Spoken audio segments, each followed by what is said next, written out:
ये वीडियो उन तमाम लोगों के लिए है जो किसी बीमारी से ग्रस्त हैं या किसी रिकवरी के प्रोसेस में हैं। जब भी कोई इंसान किसी लाइलाज बीमारी से जूझ रहा हो या कोई ऐसी मेजर इंजरी से स्ट्रगल कर रहा हो जिससे वो रिकवर नहीं हो पा रहा, तो उसके लिए मेरा एक सजेशन है कि वो अपने आप को माफ़ करना सीखे, अपने आप को हील करना सीखे। क्यों मैं अपने आप को माफ़ करने की बात कर रहा हूँ, एक मेरे रियल लाइफ एक्सपीरियंस से आपको शेयर करने की कोशिश करूँगा। मेरी यंग एज की बात है, जब मैं बहुत अच्छी लाइफ जी रहा था, बहुत अच्छी मेरी जॉब थी, अनमैरिड था, बहुत अच्छे से रहता था, फिटनेस भी मेरी बहुत अच्छी थी। और हुआ यूँ कि कुछ लोगों ने मेरे अगेंस्ट में स्कैम रचा, जस्ट बिकॉज कि वो कुछ पैसा चाहते थे मुझसे। उन लोगों ने एक स्कैम में मुझे फंसाया, मेरा सारा पैसा ले लिया और मुझे एक ऐसी सिचुएशन में लाकर खड़ा कर दिया कि जिसमें मेरे पास कुछ भी बचा नहीं। उन्होंने यहाँ तक कि मेरा एक एक्सीडेंट करवा दिया, जिसके बाद में डॉक्टर्स ने ऑलमोस्ट मुझे डेड डिक्लेयर कर दिया था।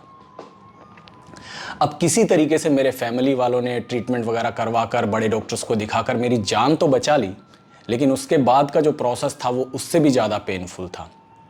क्योंकि उस एक्सीडेंट में मेरी इंटरनल इंजरीज इतनी ज़्यादा हो चुकी थी कि जो ट्रीटमेंट का प्रोसेस था वो बहुत लंबा चलने वाला था।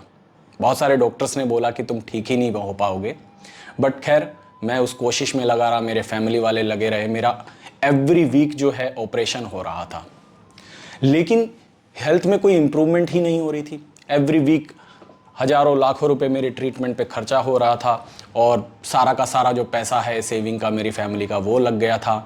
मेरा ब्रदर जो जॉब करता था वो अपनी सारी जो सैलरी है वो मुझ पे लगा दे रहा था और हमारा हालात मतलब बद से बदतर होते जा रहे थे। सभी लोग पूरा एफर्ट डाल रहे थे मुझे ठीक हो जाने में, अपना सपोर्ट दे रहे थे। मैं अपना पूरा एफर्ट डाल रहा था, मुझे ऐसा लगता था, लेकिन कोई भी इम्प्रूवमेंट नहीं दिख रही थी। अल्टीमेटली हुआ ये कि जब सब कुछ ख़त्म हो गया, पैसा भी नहीं बचा ट्रीटमेंट के लिए और कोई उम्मीद भी नहीं बच रही थी, तो मैं एक ऐसी जगह पर गया जहाँ पर जाने के लिए मेरी एक कज़िन सिस्टर मेरे को काफ़ी टाइम से बोल रही थी, किसी वर्कशॉप में जाने के लिए बोल रही थी। बट मैं नहीं जा रहा था क्योंकि मुझे ऐसा लगता था कि जो भी किया जा सकता है वो मैं कर रहा हूँ और मुझे मोस्टली सब कुछ पता है कि ये कैसे कैसे हो सकता है। बट वो बोलते हैं ना कि डूबते हुए को तिनके का सहारा। तो जब कोई उम्मीद नहीं बचती तो इंसान उस डायरेक्शन में भी एफर्ट डालता है जिस पे एफर्ट डालने का शायद उसने कभी सोचा भी नहीं। खैर मैं गया उस वर्कशॉप में और उस वर्कशॉप में सबसे इम्पोर्टेंट जो बात मैंने सीखी वो सबसे पहले ये सीखी कि टेक 100% रिस्पॉन्सिबिलिटी। अपने जीवन की पूरी जिम्मेदारी आप खुद लें। खैर इस बात को हम डिटेल में आगे समझेंगे, लेकिन बात दूसरी ये थी कि सेल्फ हीलिंग में या रिकवरी के प्रोसेस में वो कैसे हेल्पफुल हुई। मैंने ये चीज़ समझी कि इस प्रोसेस के दौरान जो मेरा रिकवरी का प्रोसेस था, उस पूरे प्रोसेस के दौरान मैं अपनी हीलिंग के साथ साथ में यानी अपने ट्रीटमेंट के साथ साथ में अपनी सारी एनर्जी उन लोगों को पनिश दिलवाने की प्लानिंग में लगा रहा था। मैं हर घड़ी यही सोचता रहता था कि कैसे उन लोगों को सज़ा दिलवाई जाए जिन्होंने मेरी पूरी लाइफ बर्बाद कर दी। मैं बहुत सारी कंप्लेंट्स गवर्नमेंट को लिखता, पुलिस को लिखता। हर घड़ी जैसे ही उनके बारे में सोचता तो मेरे को गुस्सा आ जाता, मेरा रोष भर जाता, मेरे अंदर एंजाइटी भरने लगती थी। और मैं इस चीज़ के प्रति बिल्कुल अनजान था कि मैं उनको तो पनिश करवा नहीं पा रहा हूँ क्योंकि वो लोग तो आउट ऑफ कंट्री भाग गए एक्सीडेंट के बाद में। लेकिन उस प्रोसेस के दौरान जब भी मैं उनके बारे में सोचता हूँ तो मैं खुद एंजाइटी में आ जाता हूँ, मैं खुद स्ट्रेस में आ जाता हूँ, मैं खुद गुस्से में आ जाता हूँ। इसी वजह से हो क्या रहा था, मेरी हीलिंग नहीं हो रही थी। कारण कभी भी अगर आपको बॉडी को किसी भी एंजाइटी से, बीमारी से या किसी भी एक्सीडेंट से, किसी भी इंजरी से रिकवर करना है तो आपको उसको बिल्कुल ही आराम देना होता है, भीतर से उसको रिलैक्स करना होता है। उसके अंदर कोई भी हार्मोन ऐसे डेवलप नहीं होने चाहिए जो एंजाइटी या स्ट्रेस पैदा करते हों। तो जब मैंने सोचा कि ये सारी चीज़ें करके मैं उनको तो पनिश दे नहीं पा रहा हूँ, खुद को पनिश कर रहा हूँ अल्टीमेटली। और यही एक तरीके से स्पिरिचुअलिटी यानी अध्यात्म सिखाता है कि जो भी आप दूसरे को देना चाह रहे हो वो सबसे पहले आपको दिया जाएगा। जब भी हम गुस्से में भरते हैं तो हम गुस्सा दूसरे पे बाद में होते हैं, लेकिन उससे पहले खुद के अंदर वो गुस्सा भरना पड़ता है, खुद के अंदर वो स्ट्रेस भरना पड़ता है। ऐसे ही मेरे साथ में हो रहा था।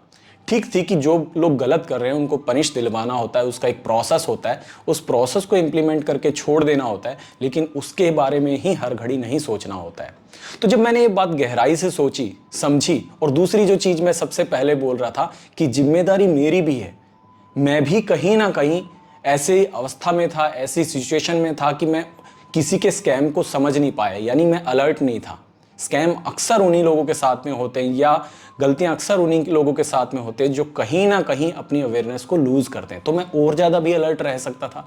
तो जब मैंने अपनी रिस्पॉन्सिबिलिटी का कॉन्सेप्ट समझा तो मैंने उनको माफ़ नहीं किया बल्कि खुद को माफ़ किया कि मनोज, तेरी गलती है कि तूने ऐसे लोगों को ऐसी अपॉर्चुनिटी दी, इसलिए अपने आप को माफ़ कर दे। और दूसरी चीज़, मैंने खुद के साथ में मैत्री भाव डेवलप करना शुरू किया। मैं मेडिटेशन में गहरे उतरा।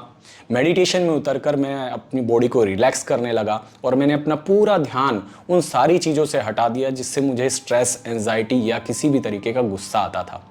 एंड अमेजिंगली हुआ ये कि जो प्रोसेस मेरा 1 साल से चल रहा था ट्रीटमेंट का, जिसमें कोई इंप्रूवमेंट नहीं थी, और जैसे ही मैं सेल्फ हीलिंग के प्रोसेस को समझा, मैंने मेडिटेशन किया, मैंने अपने आप को माफ़ किया और मैं खुश रहने लगा, आनंदित रहने लगा।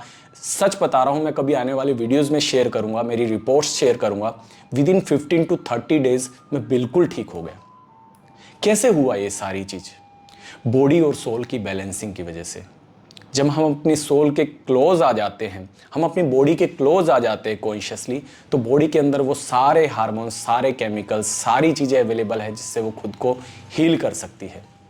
ये मैं इसलिए कह रहा हूँ क्योंकि मैंने बहुत सारे लोग अपने आसपास देखे हैं जो किसी ना किसी बीमारी से होते हैं, जिसमें कुछ ना कुछ उनका डायलिसिस चल रहा होता है, कुछ ऐसी इंजरीज में होते हैं कि रिकवर ही नहीं हो पा रहे होते हैं। तो एक और इम्पोर्टेंट बात मैं शेयर करना चाहूँगा कि मेडिटेशन बहुत अमेजिंग रास्ता है अगर आपको किसी भी तरीके की हीलिंग करनी है।